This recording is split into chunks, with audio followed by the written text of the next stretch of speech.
Livre de l'Ecclésiaste, chapitre 5. Prends garde à ton pied lorsque tu entres dans la maison de Dieu. Approche-toi pour écouter plutôt que pour offrir le sacrifice des insensés, car ils ne savent pas qu'ils font mal. Ne te presse pas d'ouvrir la bouche, et que ton cœur ne se hâte pas d'exprimer une parole devant Dieu, car Dieu est au ciel et toi sur la terre. Que tes paroles soient donc peu nombreuses. Car si les songes naissent de la multitude des occupations, la voix de l'insensé se fait entendre dans la multitude des paroles. Lorsque tu as fait un vœu à Dieu, ne tarde pas à l'accomplir, car il n'aime pas les insensés. Accomplis le vœu que tu as fait. Mieux vaut pour toi ne point faire de vœu que d'en faire un et de ne pas l'accomplir. Ne permets pas à ta bouche de faire pécher ta chair, et ne dis pas en présence de l'envoyé que c'est une inadvertance.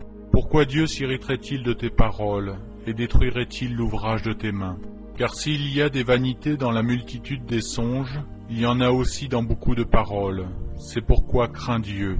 Si tu vois dans une province le pauvre opprimé et la violation du droit et de la justice, ne t'en étonne point, car un homme élevé est placé sous la surveillance d'un autre plus élevé, et au-dessus d'eux il en est un des plus élevés encore.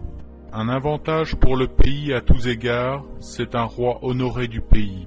Celui qui aime l'argent n'est pas rassasié par l'argent, et celui qui aime les richesses n'en profite pas. C'est encore là une vanité.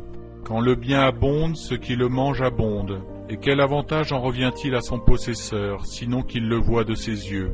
Le sommeil du travailleur est doux, qu'il ait peu ou beaucoup à manger, mais le rassasiement du riche ne le laisse pas dormir. Il est un mal grave que j'ai vu sous le soleil, des richesses conservées pour son malheur par celui qui les possède. Ces richesses se perdent par quelque événement fâcheux. Il a engendré un fils et il ne reste rien entre ses mains. Comme il est sorti du ventre de sa mère, il s'en retourne nu, ainsi qu'il était venu, et pour son travail n'emporte rien qu'il puisse prendre dans sa main. C'est encore là un mal grave. Il s'en va comme il était venu. Et quel avantage lui revient-il d'avoir travaillé pour du vent? De plus, toute sa vie, il mange dans les ténèbres, et il a beaucoup de chagrin, de maux et d'irritation. Voici ce que j'ai vu, c'est pour l'homme une chose bonne et belle de manger et de boire, et de jouir du bien-être au milieu de tout le travail qu'il fait sous le soleil, pendant le nombre des jours de vie que Dieu lui a donnés, car c'est là sa part.